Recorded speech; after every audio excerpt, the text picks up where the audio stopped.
Présentation du tibia sur une face antérieure. La partie centrale du tibia que l'on nomme la diaphyse. Sur la partie supérieure antérieure, vraiment sur la partie très angulaire du tibia que l'on nomme la tubérosité tibiale, qui est la partie où vient s'insérer le tendon du quadriceps.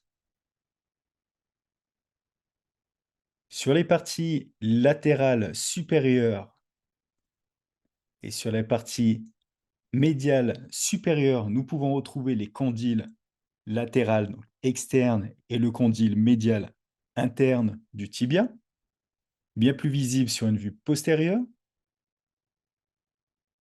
Sur la partie inférieure latérale, nous retrouvons la malléole latérale de la cheville. Sur la partie médiale du tibia inférieur, nous retrouvons la malléole médiale. Donc la malléole interne est bien sur le tibia, une partie osseuse du tibia, et la malléole latérale, la malléole externe, est une partie osseuse de la fibula.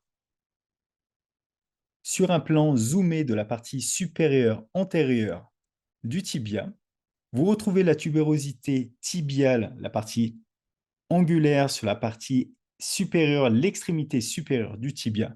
Comme je vous le rappelle, le point d'insertion du tendon du quadriceps.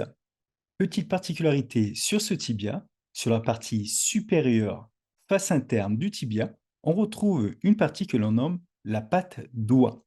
C'est une partie où vient s'insérer les terminaisons de trois grands muscles qui sont le sartorius, le muscle gracile et le semi-tendineux. Ce sont trois tendons qui viennent s'insérer sur cette région.